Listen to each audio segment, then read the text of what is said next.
નમસ્કાર દર્શક મિત્રો, આરએચપી સીધા હાર્દિક સ્વાગત છે। હું છું પ્રત્યેક જહાની મકબરા। સૌથી પહેલા નીચે કરી મુખ્ય સમાચાર પર। ભરૂચના પશ્ચિમ વિસ્તારમાં ગાયોના જૂથનું રોડ ઉપર ડિવાઈડર સાથે અડીને અડીંગો જમાવતા ભય, અકસ્માતનો ભય ઉભો થતા સ્થાનિકોએ વિડીયો બનાવ્યા। ભરૂચ તાલુકાના 8 ગામોમાં 24 કલાક સુધી વીજ કાપતી ગ્રામજનોનો ગુસ્સો આસમાને। સરપંચો અને ગ્રામજનોએ જીવી અધિકારી પર ઉધળો લીધો। ભરૂચના પૂર્વવર્તી વિસ્તારના જાડેશ્વર ચોકડીથી તવડા સુધીના એક તરફના માર્ગની અધૂરી કામગીરીથી લોકો પરેશાન। છેલ્લા ઘણા સમયથી બંધ રોડની કામગીરી, વરસાદી પાણી ભરાતા તળાવ જેવા માહોલ, ટ્રાફિક જામથી અનેક લોકો પરેશાન। ભરૂચ શહેરના પશ્ચિમ વિસ્તારમાં મમ્મદપુરા એપીએમસી નજીક જ જાહેર માર્ગના ડિવાઈડર ઉપર સવારથી જ 100થી વધુ ગાયના જૂથે રોડ ઉપર અડીંગો જમાવતા માર્ગો ઉપરથી પસાર થતા વાહન ચાલકોને જીવનું જોખમ ઊભું થતું હોય છે, જેના પગલે એક જાગૃત નાગરિકે બેજવાબદાર પશુપાલકે પોતાના પશુઓને છોડી દીધા હોય અને જાહેર માર્ગ ઉપર ગાયના મોટા જૂથે અડીંગો જમાવતા નિર્દોષ વાહન ચાલકોને રાહદારીઓને હાલાકી ભોગવવી પડતી હોવાના આક્ષેપ સાથે ભરૂચ નગરપાલિકા દ્વારા પશુઓને પકડી પાંજરે પૂરી દંડનીય કાર્યવાહી પશુપાલકો સામે કરવામાં આવે તેવી માંગ કરી છે। ભરૂચ શહેરમાં ઘણી વખત રખડતા પશુઓ તોફાને ચડતા હોય અને જેના કારણે વાહનોને નુકસાન થવા સાથે રાહદારીઓના જીવના જોખમો પણ ઊભા થતા હોય છે અને ભૂતકાળમાં પણ અનેક નિર્દોષ રાહદારીઓ વાહન ચાલકોએ જીવ પણ ગુમાવ્યા છે।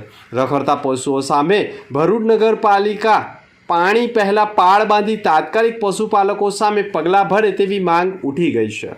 ભરૂચ જિલ્લાની સ્પેશિયલ ઓપરેશન ગ્રુપ એસઓજીની ટીમ મોટા પાયે કાર્યવાહી કરીને છેલ્લા 48 કલાકમાં 44 બાંગ્લાદેશીઓ નાગરિકોને ડિટેન કર્યા છે।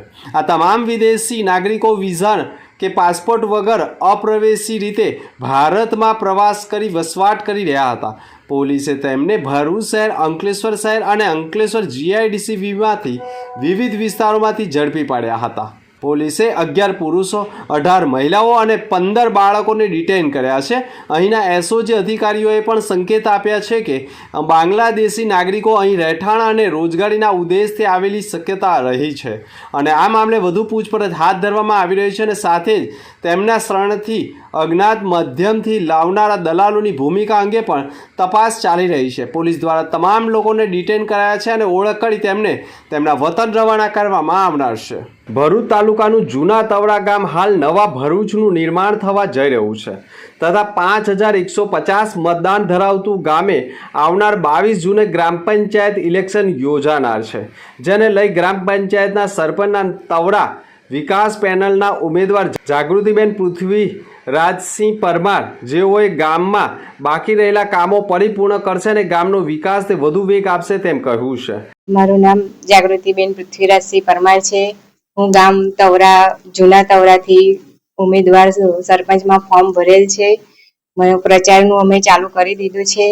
ગામમાં વડીલો, બહેનો, ભાઈઓમાં સાથ સહકાર સારો મળે છે અમને અને ગામમાં કંઈ પણ કામ કરવાના હશે, અધૂરા હશે એ બધા કામ પૂરા કરીશું અને વડીલોના આશીર્વાદથી અમે બધું સંપૂર્ણ પૂર્ણ કરીશું। કયા કામ કરશો? ગામમાં જે પણ સમસ્યા હશે, ગટરની, મીઠા પાણીની, કચરાની, કોઈ બી સમસ્યા હશે, આગળ કોઈ પણ નવું કામ કરવાનું હશે તે પણ બધા કામ સંપૂર્ણ પૂરા કરીશું। આ સાથે તેઓ સાથે પક્ષના ઉમેદવાર પિનલબેન ભાવિકકુમાર ગોહિલ તેઓએ પણ વિજયની આશાઓ વ્યક્ત કરી હતી। તેઓએ પણ ગામમાં મીઠા પાણીની સુવિધા, ગામમાં ગંદકી કચરો દૂર કરવા સહિતની વિવિધ સમસ્યાઓ દૂર કરવાની વાતો કરી હતી। હાલ તો તવડા ગામમાં બંને પક્ષો સામસામે રસાકસી જોવા મળી રહી છે। એ તો આવનારો સમય જ બતાવશે કે આખરે વિજય કઈ પેનલનો થશે। તારીખ 22/6/25 રોજ તવડા ગ્રામ પંચાયતનું ઇલેક્શન છે, જેમાં હું પિનલબેન ભાવિનકુમાર ગોહિલ સરપંચ તરીકેની ઉમેદવારી કરી છે। તો પ્રિય ગ્રામજનોને નમ્ર વિનંતી છે કે ટેબલના નિશાન પર મહોર મારી તમારો પવિત્ર મત આપી અપાવી ગામને સાથે રાખી ગામનો સર્વાંગી વિકાસ થાય એવો અમારો પ્રયાસ રહેશે। તવડા ગામમાં બાકી રહેલા કામો પણ અમે પૂર્ણ કરીશું અને મને આશા અને અપેક્ષા છે કે ઇલેક્શનમાં જંગી મતોથી વિજય બનાવશું। જય માતાજી। ભરૂચ શહેરમાં રાત્રિએ વરસેલા વરસાદ બાદ વહેલી સવારથી પણ વાતાવરણમાં પલટો યથાવત રહ્યો હતો. ધોધમાર વરસાદ વરસતા સમગ્ર ભરૂચ શહેરમાં ઠંડક પ્રસરી હતી. સાથે વરસાદ વરસતા અનેક વિસ્તારોમાં વરસાદી પાણી ભરાયા હોવાના અહેવાલો સામે આવ્યા છે. હવામાન વિભાગની આગાહી મુજબ ભરૂચ શહેર જિલ્લામાં પણ ધોધમાર વરસાદ વરસી રહ્યો છે, જેના પગલે અનેક નીચાણવાળા વિસ્તારોમાં પણ વરસાદી પાણી ભરાયા હોય. ધોધમાર વરસાદના કારણે વીજ પુરવઠો પણ ખોરવાઈ રહેતો હોય છે. ત્યારે ભરૂચ નગરપાલિકાના હદમાં ઘણા વિસ્તારોમાં નીચાણવાળા વિસ્તારોમાં પણ પાણી ભરાયા હતા. ચોંકાવનારા દ્રશ્યો જોવા મળ્યા હતા.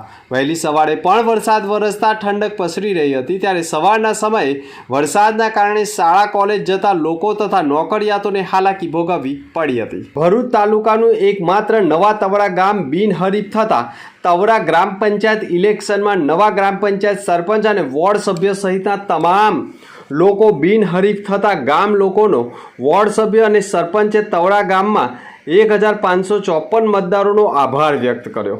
1997માં જૂના તવડા સાથે સંયુક્ત રીતે રહેલી ગ્રામ પંચાયત 1997માં છૂટી પડતા પ્રથમવાર 2007માં ગ્રામ પંચાયતના સરપંચ અને સભ્ય બિનહરીફ સભ્ય બન્યા હતા અને ત્યારબાદ 2005માં તાજેતરમાં જ ગ્રામ પંચાયત સરપંચ અને વોર્ડ સભ્ય તમામને 18 વર્ષ પછી આ ગામ લોકોએ સરપંચ અને વોર્ડ સભ્યો પર વિશ્વાસ રાખી તેઓ બિનહરીફ થતા સરપંચ સપનાબેન ભાવેશભાઈ પટેલ ગામ લોકોને પણ વિશ્વાસ વ્યક્ત કર્યો છે અને આવનાર દિવસોમાં ગામમાં અધૂરા રહેલા કામો તથા ગામમાં નવા કામોનું પણ તેઓ આવનારા દિવસમાં આયોજન કરનાર છે. મારું નામ પટેલ સપનાબેન ભાવેશભાઈ છે.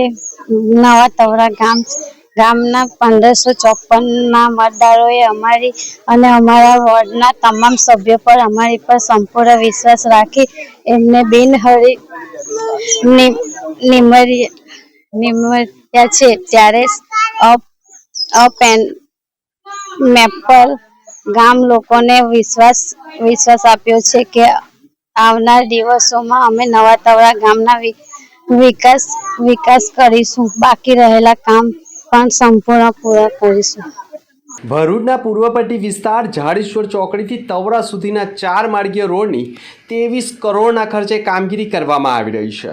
પરંતુ ગોકુળ ગતિએ ચાલતી કામગીરીથી સંખ્યાબંધ ગામના લોકોએ હાલાકી ભોગવવી પડતી હોય છે. હાલમાં વરસેલા વરસાદથી જાહેર માર્ગ ઉપર તળાવો જેવો માહોલ ઊભો થયો છે. સતત ટ્રાફિક જામની સમસ્યા લોકોએ સહન કરવી પડે છે. ઝાડેશ્વર ચોકડીથી તવડા સુધીના ₹23 કરોડના ખર્ચે માર્ગનું નિર્માણ થઈ રહ્યું છે.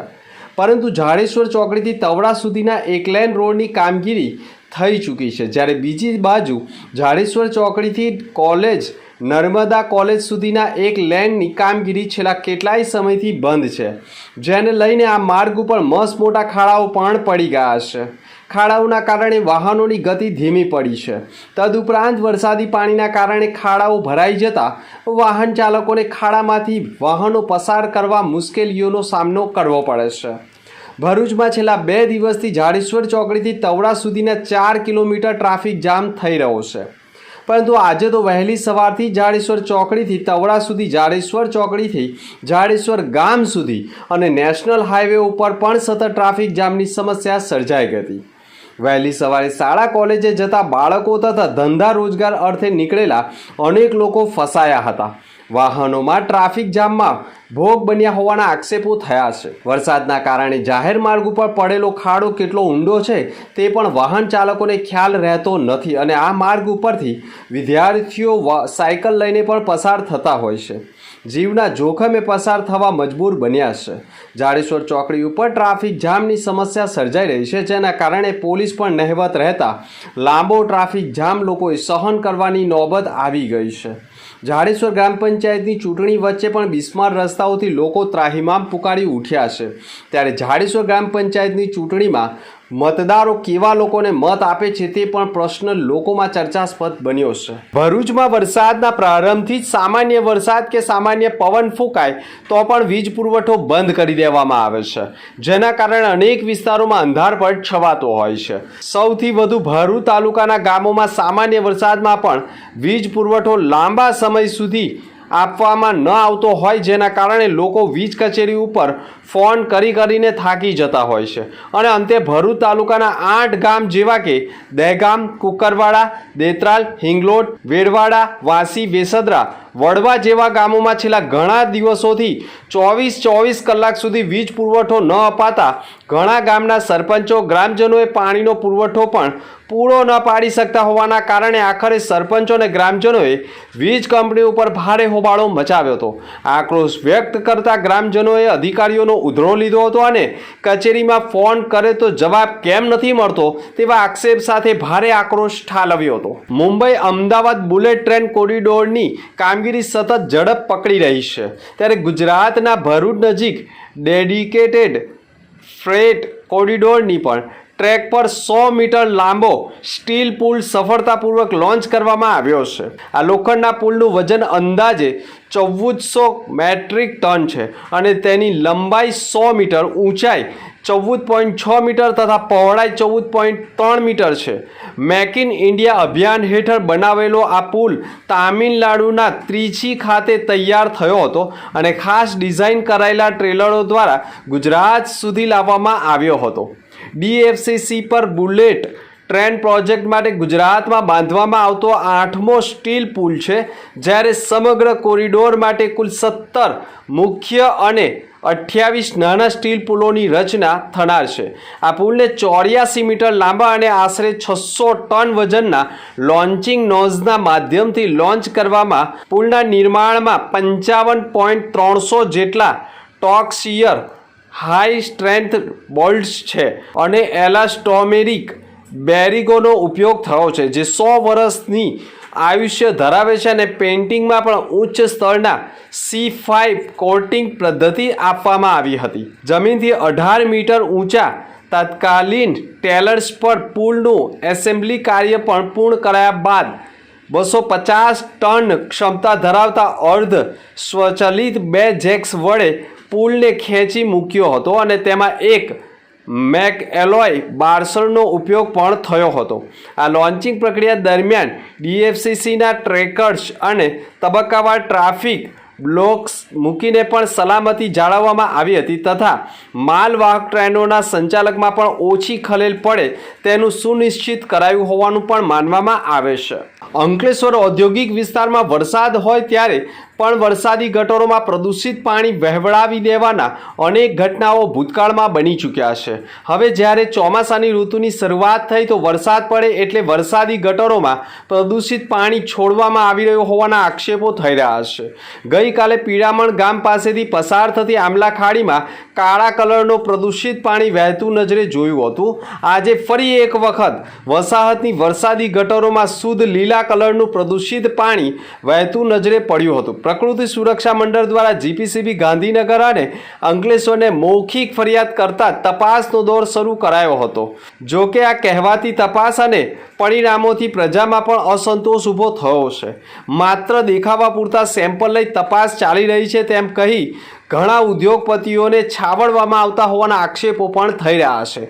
ત્યારે ચોમાસાની સિઝનમાં પ્રદૂષિત પાણી છોડતા ઉદ્યોગપતિઓ સામે નક્કર પગલાં ભરવાની માંગ ઉઠી ગઈ છે. મુખ્ય સમાચાર પર ફરી એક નજર. ભરૂચના પશ્ચિમ વિસ્તારમાં ગાયોના જૂથનું રોડ ઉપર ડિવાઈડર સાથે અડીને અડીંગો જમાવતા ભય. અકસ્માતનો ભય ઉભો થતા સ્થાનિકોએ વિડીયો બનાવ્યા. ભરૂચ તાલુકાના 8 ગામોમાં 24 કલાક સુધી વીજ કાપતી ગ્રામજનોનો ગુસ્સો આસમાને. સરપંચો અને ગ્રામજનોએ જીવી અધિકારીનો ઉધડો લીધો. ભરૂચના પૂર્વવર્તી વિસ્તારના જાડેશ્વર ચોકડીથી તવરા સુધીના એક તરફના માર્ગની અધૂરી કામગીરીથી લોકો પરેશાન. છેલ્લા ઘણા સમયથી બંધ રોડની કામગીરી, વરસાદી પાણી ભરાતા તળાવ જેવા માહોલ, ટ્રાફિક જામથી અનેક લોકો પરેશાન. તો આ હતા સમાચાર. આવતીકાલે ફરી મળીશું નવા સમાચાર સાથે. નમસ્કાર.